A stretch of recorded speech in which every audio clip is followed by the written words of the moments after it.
का ओवरराइड हो जाएगा अभी बस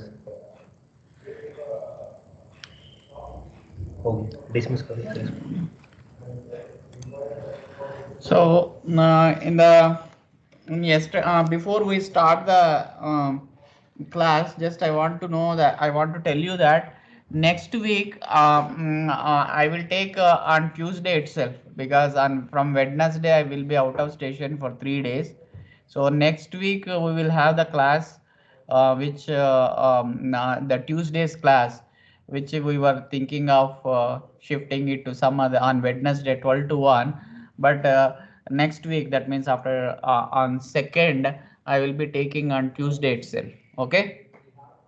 Hello. That would be Monday's class. We don't have any class with you on Tuesday. We have it on Monday, 4 to 5. 4 to 5, Monday.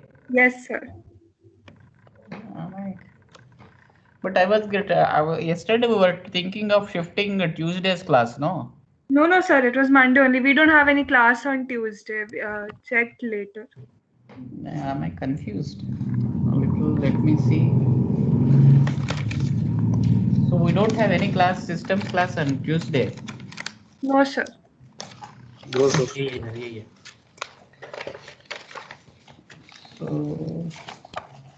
just 1 minute. I'm just seeing it. Yes. Third year, Monday. Then I have 4 to 5. Monday, Thursday, and Friday. Monday, Thursday, and Friday. Okay, okay. I was planning to shift it to Tuesday, but Tuesday some students had some problems, so we went to. So anyway, Monday I will be taking the class, no problem. Okay. But I will be missing 2 classes next week also. How can we have one class on Tuesday from 6 to 7? No, Tuesday no. Then we have our management elective. No. Let us. I will cover it later. Okay, don't worry. Okay. Okay, tomorrow. So we will be having one class on Monday. Okay. Okay.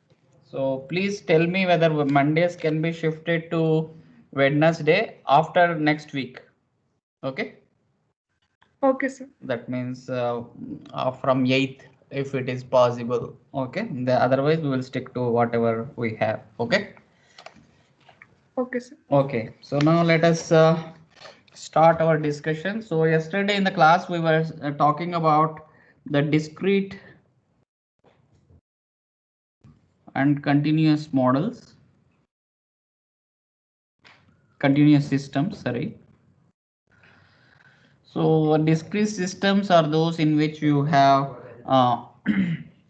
the input or the output may have some discontinuities. Okay. So like they have some discrete values. Okay. So such systems are called discrete systems, whereas in continuous systems you do not have any such discontinuity. And we also have one more way of analyzing the systems is categorizing the systems are called deterministic and probabilistic systems.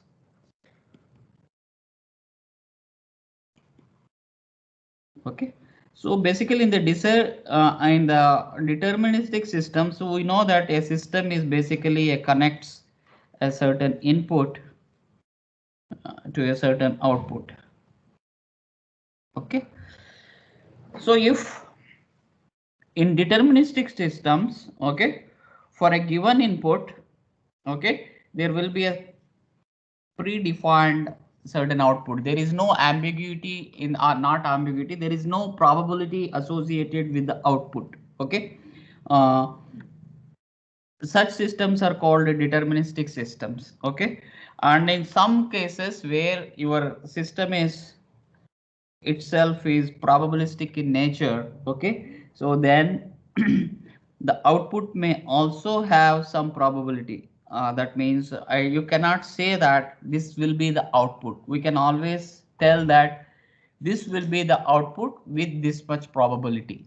Okay, so can we have such systems are called probabilistic systems. Basically, in most of the natural systems where we have and they are probabilistic in nature. Okay, so it's very difficult because there may be a uncertainty in the parameters. Okay,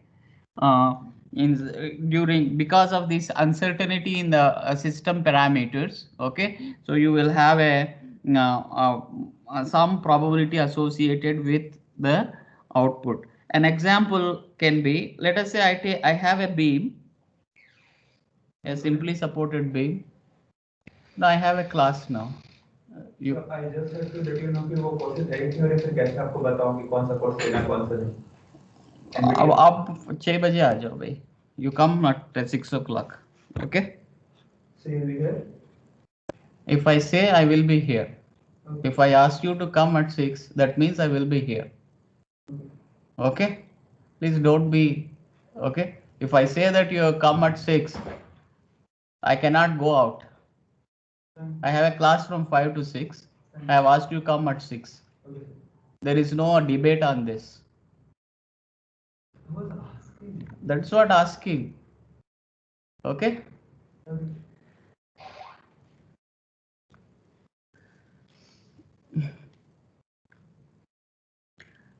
Sorry. So let us take, I have a beam. Okay. So I give a certain, it has certain elasticity E and some inertia, this thing. So if I want to, if I subject this beam to a certain load, okay, W, so what will be the deflection? Hello. So basically my input is the weight or the load which I am giving it. My system is this beam. Okay, and it has certain characteristics like what is the Young's modulus of this and what is the inertia of this cross section of the beam. Okay, and what will be the deflection at different points. Okay, so can we, is this a deterministic system or an undeterministic system? Hello. Hello. So deterministic system. This is a deterministic system. That means if somebody gives me W and E and I can calculate, and for the given W, I have a given deflection. Okay. So this will be there provided this E and I are same for the entire beam. For the entire beam. Sometimes what happens is during casting, okay, it is possible that, okay, the entire casting may not be have been properly taken out. So some parts of the beam may have a different elastic, this Young's modulus E. That means this E, you cannot surely say that this is the value of E exactly. Okay, so it may have some uncertainty associated with this. Okay, so because of this, the deflection which you measure will also have some uncertainty, isn't it? Hello?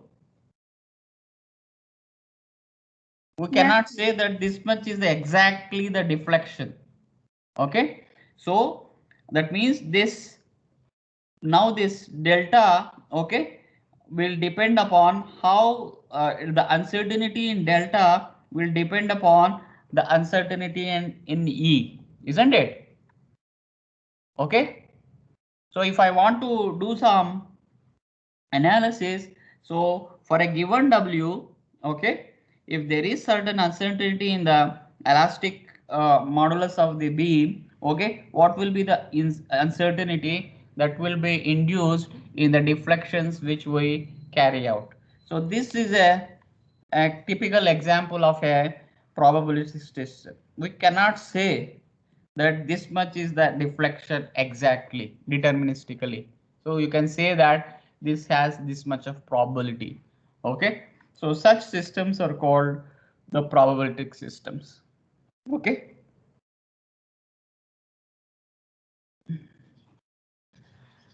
So this is how we can categorize the systems in different ways. Okay. So now let us go what are all the things which we can, what are all the problems which we encounter, okay, while solving any systems problem. So that means basically systems analysis. If I want to analyze a system, what type of problems we really encounter. Typically there are two types of problems, okay, which we encounter. Okay, one is the analysis problems.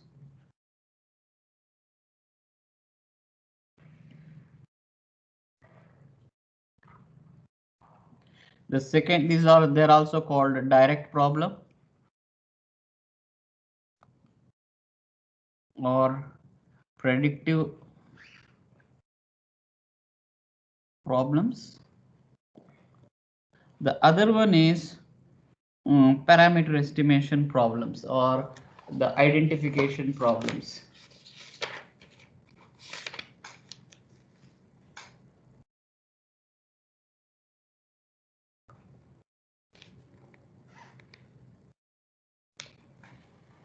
They are called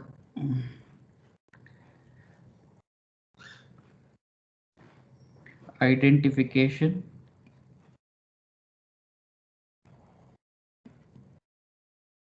or inverse problems. Okay, they are also called indirect problems.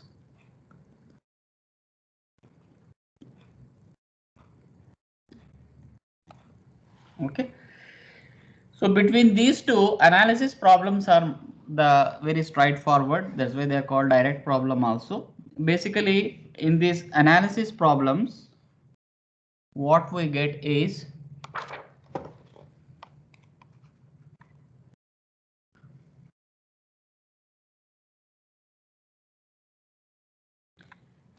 we know that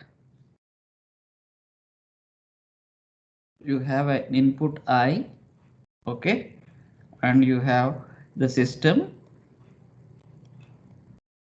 The system is characterized by the parameters. What are the parameters, okay, involved, and you also this has a model which you might have derived from using conservation of loss and all those things, so which has some parameters and we have an output. Okay, so in this analysis problems, okay, basically you are given in this analysis problem, we are given I, that means what is the input, and system parameters.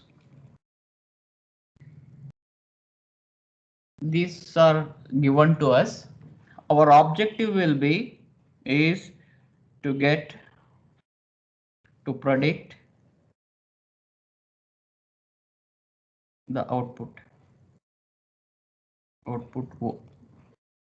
So this is a straightforward problem. Okay, so most of the courses which you have study in undergraduate course in an undergraduate study or belong to these analysis problems. Can you give an example of any of such this direct problem?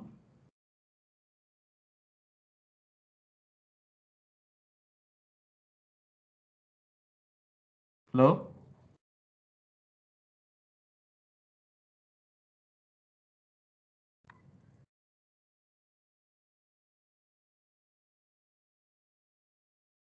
Any example? Just now we have taught the beam problem which we discussed Is it a analysis direct problem or an indirect problem? Direct. Direct problem, sir. Direct problem, because let us say I have a beam simply supported. Okay, so the parameters are given to you, E, I, everything. Okay, and also the load is given, W. Okay, so you have to find out what is the deflection. So basically the output is the deflection. So by knowing the formula for this, so you can directly find out. Okay, a similar thing is, let us say I have a catchment. Okay, so there is a stream going on here, so I know I get the catchment characteristic. Okay,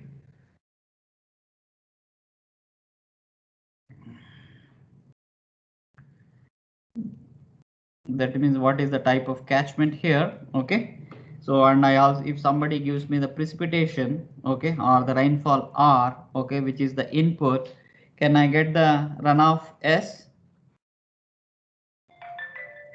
Okay, it depends upon the rainfall as well as the characteristics of that. So we can find out some coefficient of C of R will be, so this C basically depends upon the catchment. Here also this is a direct problem.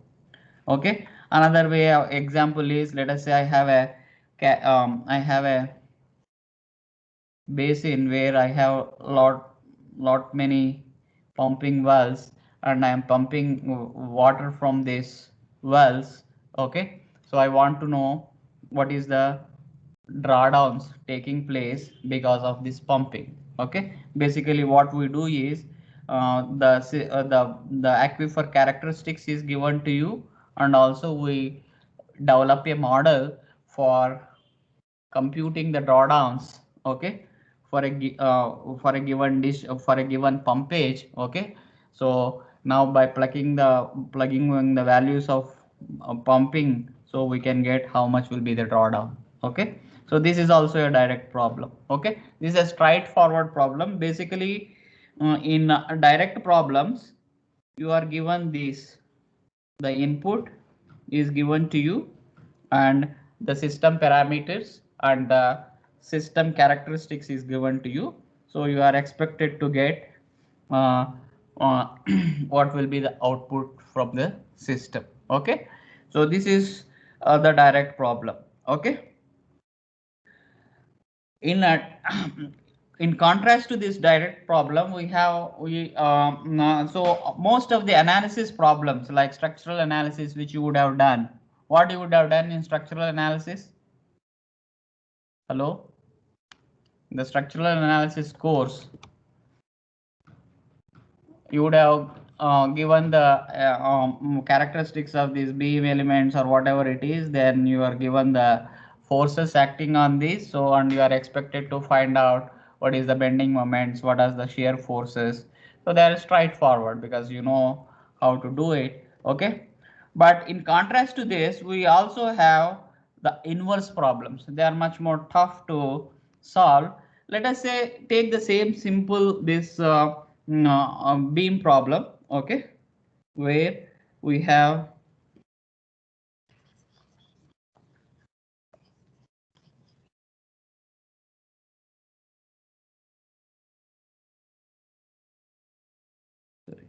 so let us say I have a beam.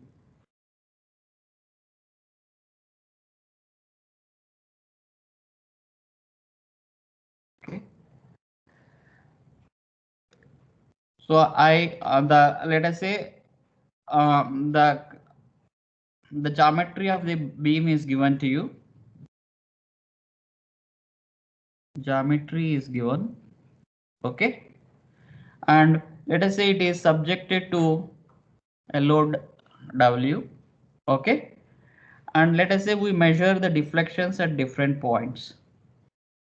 Okay, let us say delta 1, delta 2, delta 3, delta 5. Okay, so these are given, these are measured. okay, delta 1, delta 2, delta n or measured, you want to know, okay, what is the Young's modulus of this beam E? How can we get this?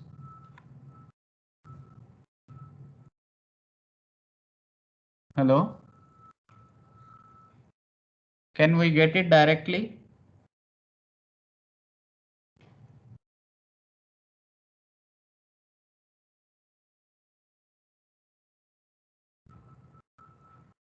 Is my question clear?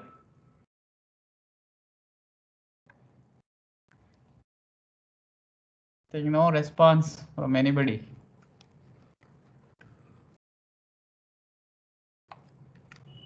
Hello?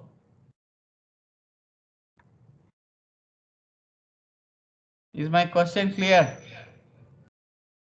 Yes, sir. Questions. So how many of you can tell that yes, we can solve it directly?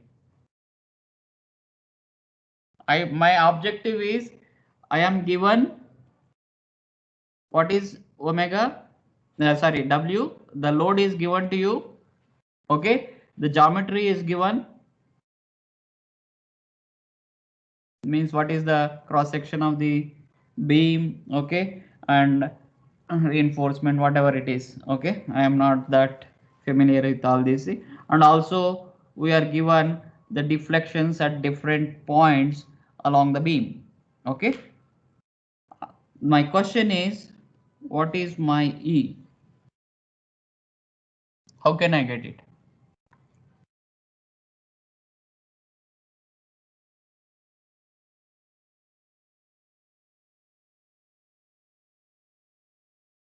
Can I get it at one shot? If the deflection, then we can directly calculate it by the formula. Which one? Hello? Deflection. Please Hello. spell out. Hello. Am I audible? Yes. If the deflection at center is known, then we can get E by directly No, with the formula. it is not only at the center, okay? Okay, let us say even at the center, I know the deflection. You want to take only one and just to put that in one equation and get the value of E. No, if I have given the deflections, but whatever E value which you get, okay, by getting using the deflection at the center point, with that E, if I use, I may not get the same value here at the other points which you have measured, isn't it? But if E is uniform, then it should be the same, right? Now, how can you say that E is uniform?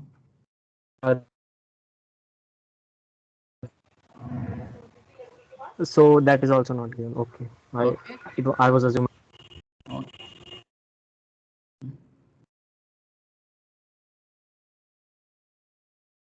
See, there is no survey. What we do is, so here you cannot directly get this E at one shot. What we have to do is, we assume some value for E, okay, isn't it? So then we can compute now with the model what will be the deflections at these points for this E. Let me call this as delta 1 computed, delta 2 computed, like this, delta n computed, okay. If you have chosen your E perfectly, okay, then this delta 1 C and delta n C should match with whatever you have observed, isn't it? Hello? Yes, sir. Yes, sir. So these are given to you, okay. So you guess some value of E, okay.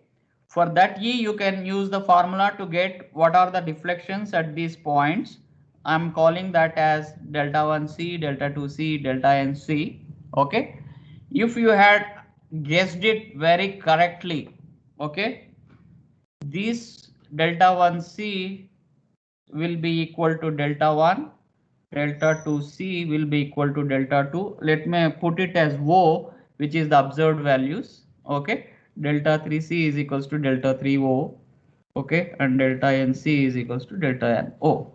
Okay, if you exactly, is it possible for us to exactly assume this? It's very accidentally you might have this thing, but many times you whatever you get this will not be equal to this. Okay, so if I have to make this, what I should do? If I have to make them equal, I have to go on changing my Iterating.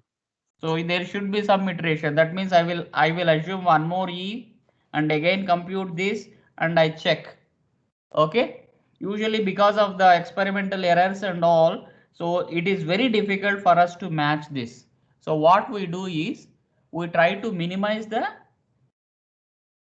differences between the observed values and the predicted values. What will be the difference? It will be delta 1c minus delta 1. Okay, usually we square it because of this. So we sum it over.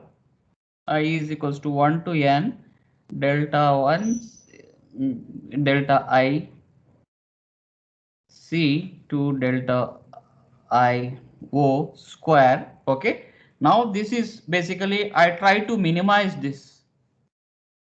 Now this will be a function of what?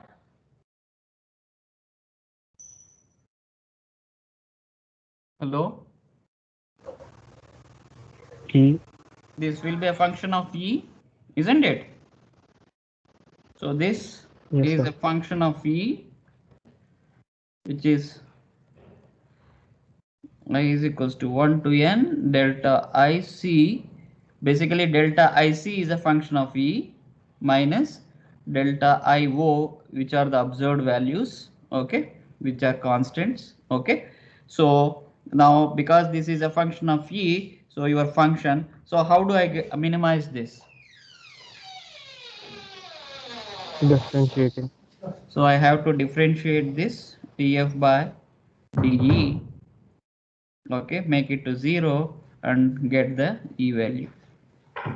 Okay, so this is how we can get the E value. So you see that there is some optimization or some iterative procedure is involved in solving inverse problems as compared to the direct predictive problems which we do it. Okay, so most of the design problems, okay, are basically involve the what we can say inverse problems. Are you able to now differentiate between what is the direct problem and what is the indirect problem? Yes, sir. Yes. Okay, in direct problems, the input is given and the system parameters and the system model, the nature of the system is given to you, and you are expected to get what will be the output from the system, which is very direct, straightforward. Okay, it is a predictive problem. But whereas in indirect problems, okay, what you are given the load, the input and the output. Okay, so and you are expected to get what is the system parameters. Sometimes you also may have you can also stream what input will give this output. That is also you can make a you can pose your problem as this. Okay, what should be the load such that my deflections are this, then what will be this delta IC is a function of, let us say somebody gives you E and I. Okay, he expects that if I want the deflections at this point should be this, so then what is the maximum load or what is the load which I have to put, okay, subject this beam so that I get these deflections. So then how can we solve this problem?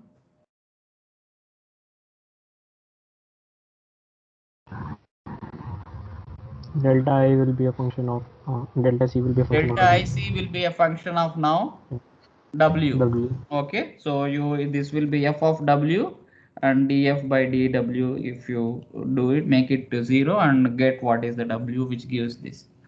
Okay, so this is how we can. So basically, always the inverse problems are iterative and they all may also involve some optimization techniques. Okay, so that means there is, so if I want to minimize this function, I should know how to minimize it. Okay, so there are different ways of minimization. If this is a very simple function, okay, which can be analytically differentiable, so you can use calculus. If sometimes it is not analytically differentiable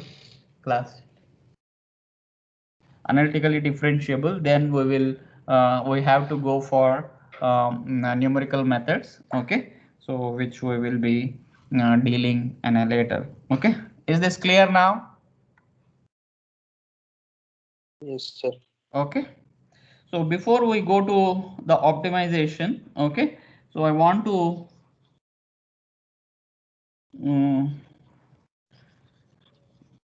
sometimes what happens in many of the complex systems,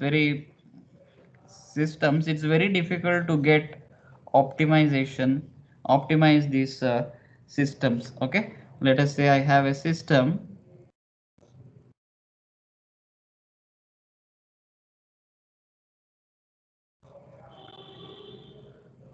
Okay, so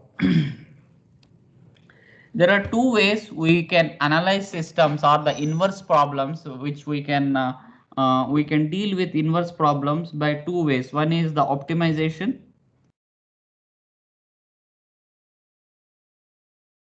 Okay, so in optimization, as I showed you, we formulate an objective function and we try to minimize or maximize this function so that we come out decisions. Okay, so this is basically used in estimating the parameter estimation.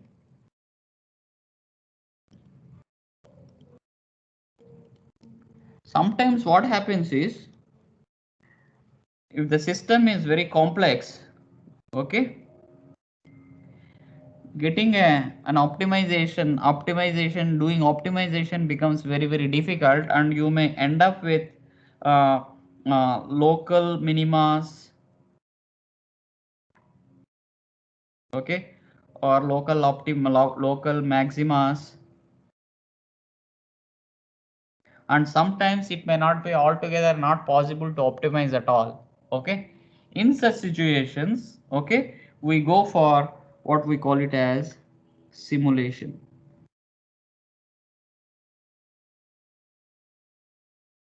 Does anybody know what is simulation?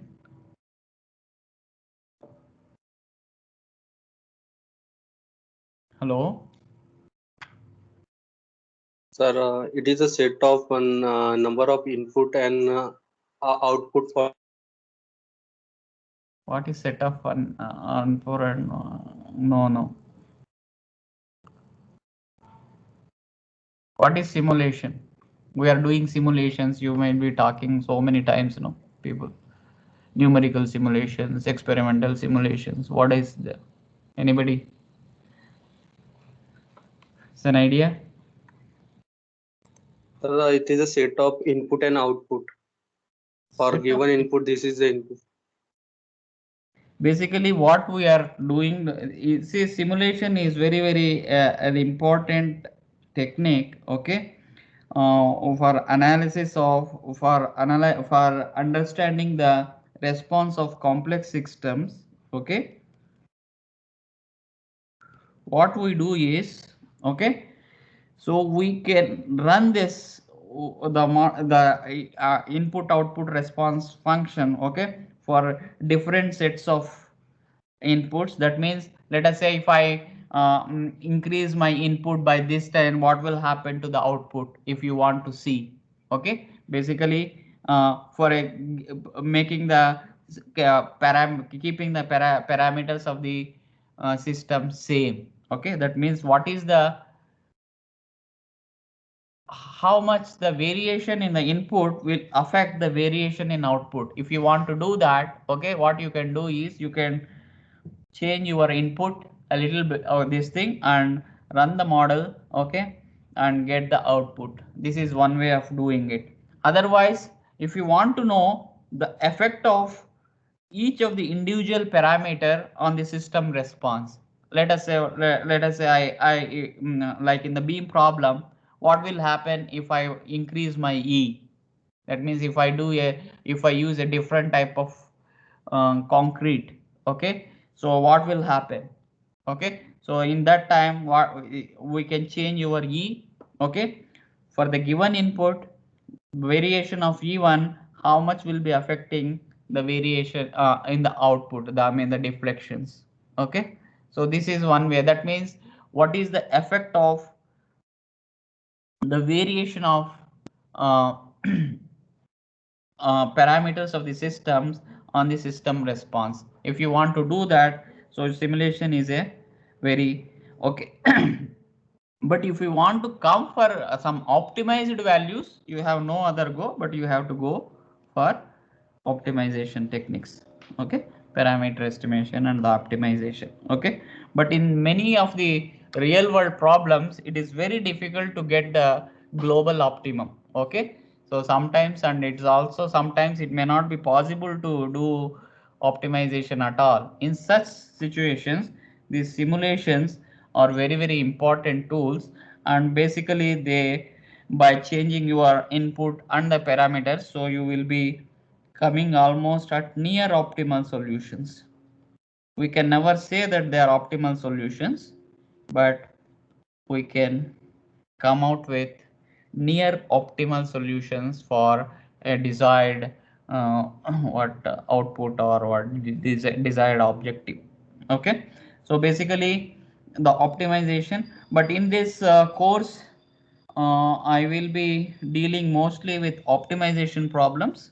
Okay, and we may discuss a little bit of simulation because this is an advanced topic. There are many ways of doing simulations. Okay, have you heard of Monte Carlo simulations? Hello? No, sir. Okay, and so they are little advanced topics. Okay, so basically what we do is we assign some probability distribution to the input or the parameters, and let us say this is varying normally distributed, so whether this output also will be a normally distributed or not. Okay, so all those things we can do it, but we will see if when the time permits we will do it. Otherwise we will just start with optimization. Okay, and we will go through different types of optimization techniques, starting from the fundamental calculus. Okay, and then we move forward, okay, by making the problems much more tougher. Okay,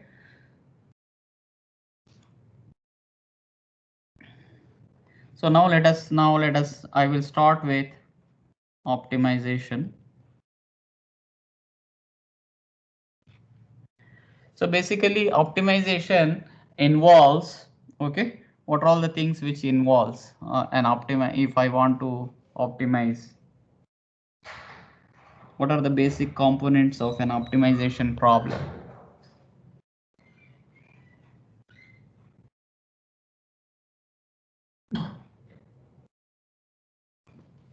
Hello?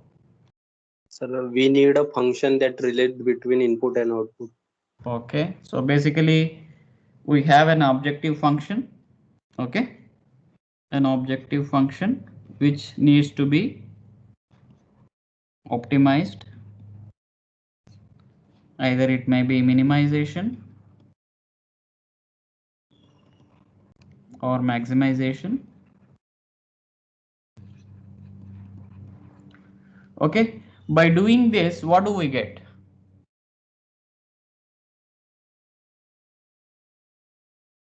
Parameters. Basically, parameters, or what we call them as the decision variables. Okay,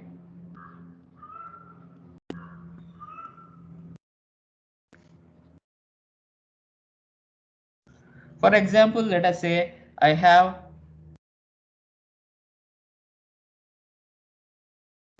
some acre of no, some area of land, let us say. Okay, I want to let us say let area of the land be A. Okay, and I want to grow 2 crops here. Okay, so first let me start with what are the components of an optimization by taking this example. Okay, so let us say I have a land. Okay, so I want to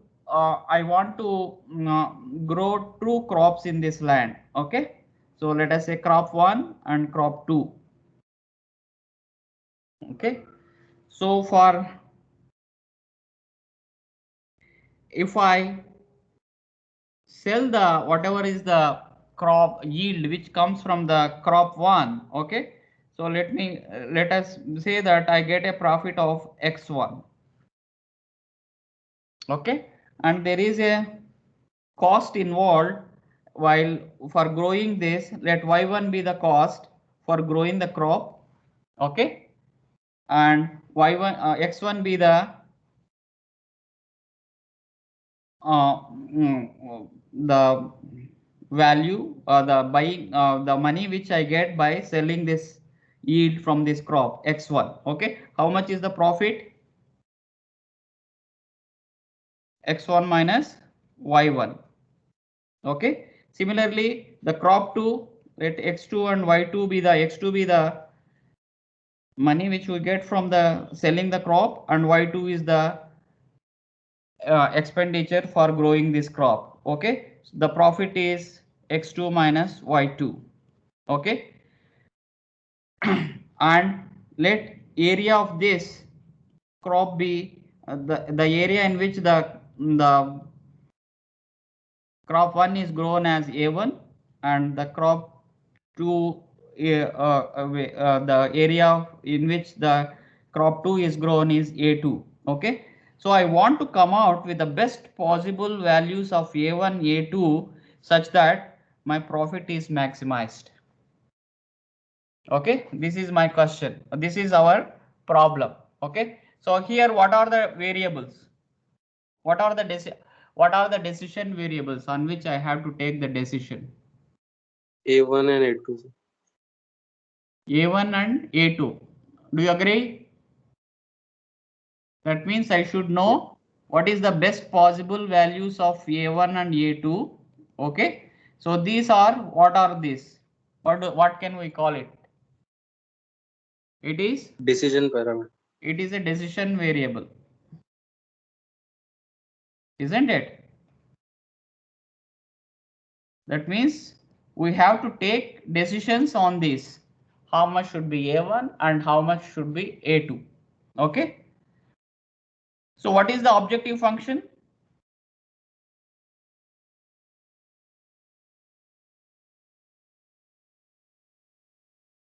Hello. Bit. Sir, The x1 minus y1 into the a1. objective is to maximize The the profit. X1 minus, so basically x1 minus y1 plus x2 minus y2, isn't it? So I have to maximize this, isn't it? So this is what we call it as the objective function.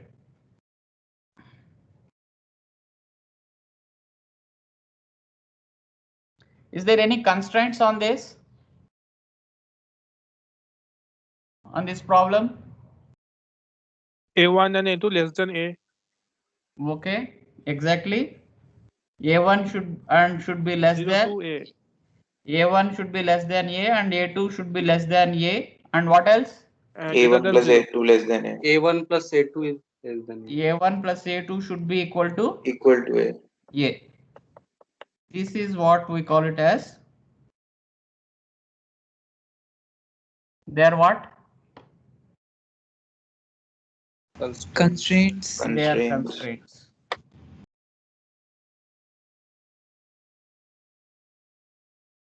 So now, if I have an optimization problem, what are all the components we will be having in a optimization problem?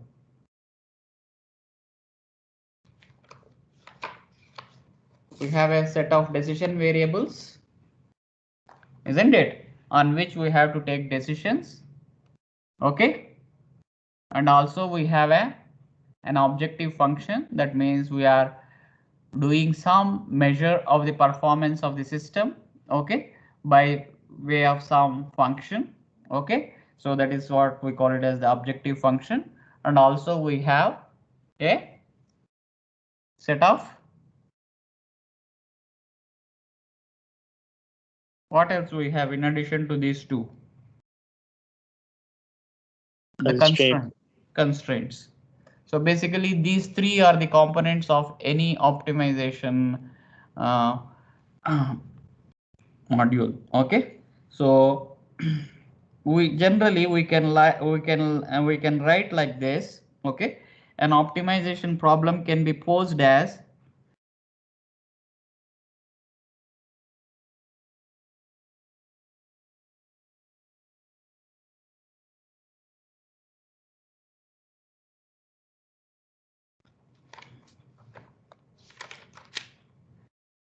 minimize or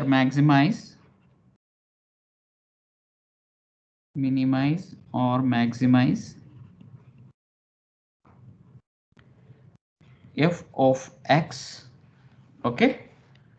Where this, so in this course, okay, if I write anything as capital, that means it is a vector quantity or a matrix. Okay. If I write small letters, then they are the variables. Okay. Please, we have this convention throughout this course. Okay. Minimize f of x. Okay. Where x is a vector of decision variables x1, x2, x3, xn. Okay. Is this f of x is a scalar or a vector?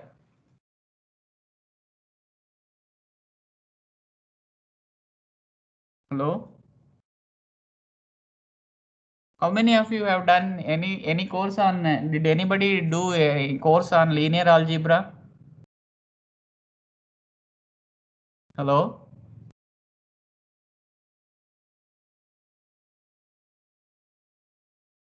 Hello?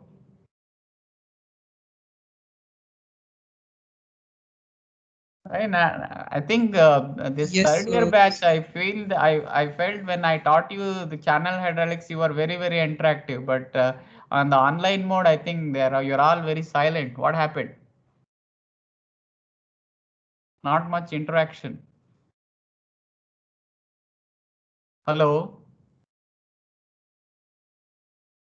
Yes, sir. What?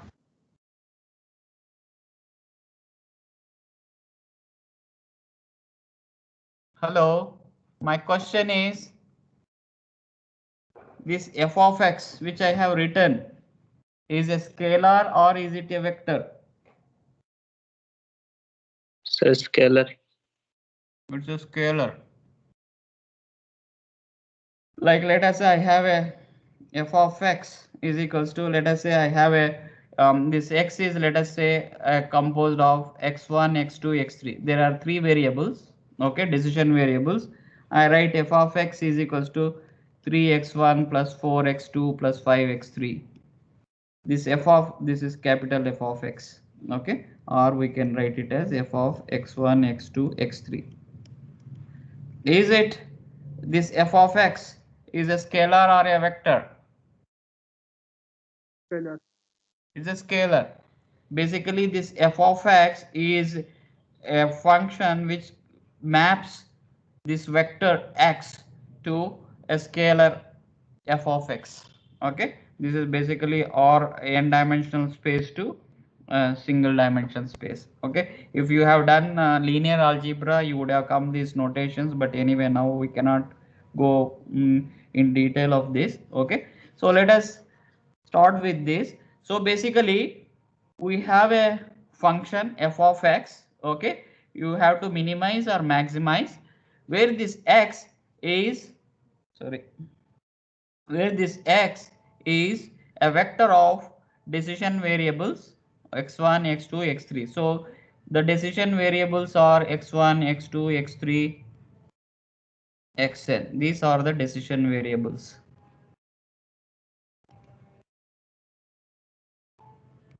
Okay, subject to a constraints. Okay, there will be gj of x. These constraints may also be a function of, okay, gj of x is less than or equal to 0. Okay, or you can always put it where this gj of x, okay, is a constraint.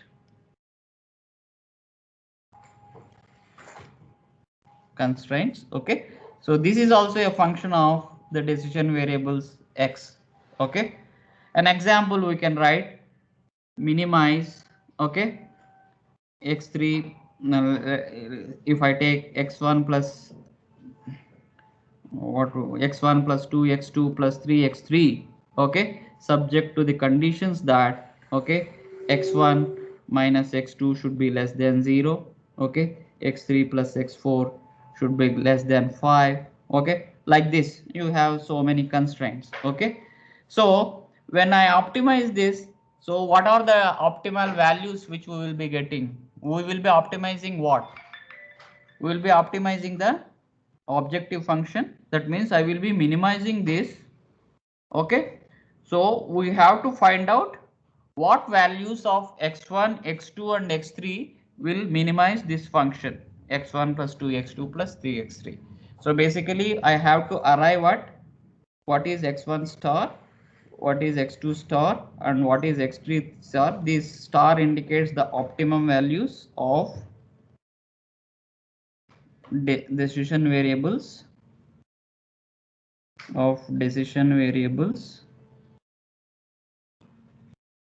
x1, x2, x3 such that this function f of x is minimized. Isn't it? How we do this? We have different ways of doing it. You can do it by calculus, you can do it by some numerical methods. Okay, basically any optimization problem which you encounter will have an objective function. Okay, and this objective function is a function of the decision variables x. Okay, x1, x2, x3. If there are n variables, decision variables, so you will have the vector will be x1, x2, xn, and you have, there may be some constraints. If there are no constraints, what does it mean?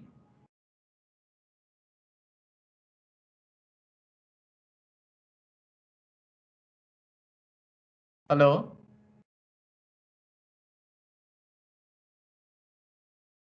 Let us, I have only minimize or maximize f of x. There is no constraints. Which one is easier to solve? Constraint minimization or unconstrained minimization? Unconstrained, I guess. Because here you are making the values to be constrained, so the constraint minimization is much more difficult to solve as compared to an unconstrained minimization problems. Okay, hello, Yes, sir. is it clear? Yes, sir. So basically an optimization problem, okay, involves an objective function which is a function of decision variables, and also it may involve a set of constraints or it may not involve a set of constraints. If you have a constraints, such type of optimization problems are called constrained optimization problems. If there are no constraints on the decision variables, such optimization is called unconstrained. Okay, obviously unconstrained problems are much easier to solve as compared to the constraint problems. Okay, so how do we now, once we formulate this optimization problem, so how do we solve this? Finally, we should have some solution. There should be some way of getting the optimal values. Okay, so what are the techniques which we know for doing optimization? Hello?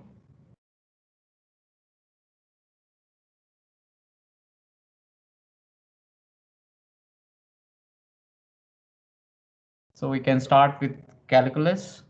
Okay, if this function is analytically differentiable. Okay, so how do we get the minimum or maximum?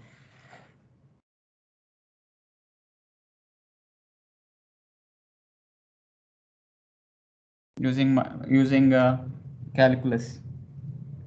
Differentiate it with respect to variables.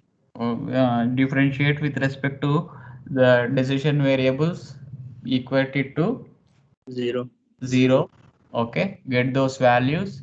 Are we sure that whatever values we get, we will get either maximum or minimum, or? No, sir. We aren't sure.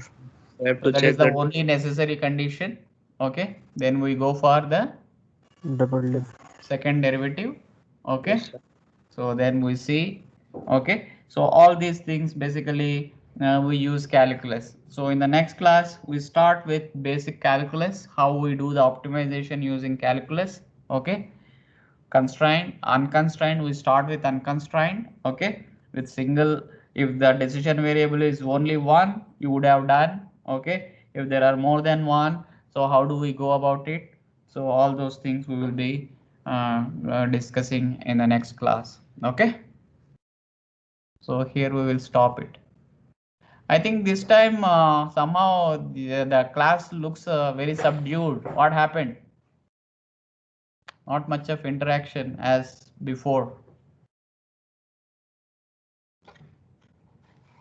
Even for that, there is no response. Wait. Yeah.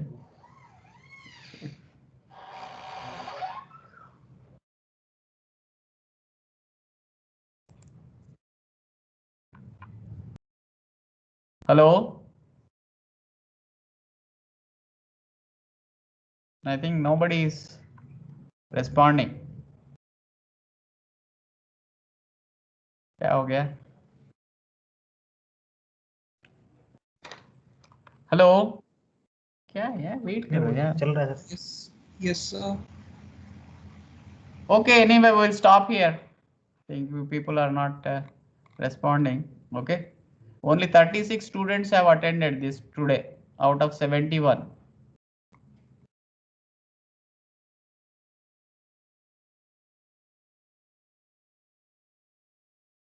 Only 32.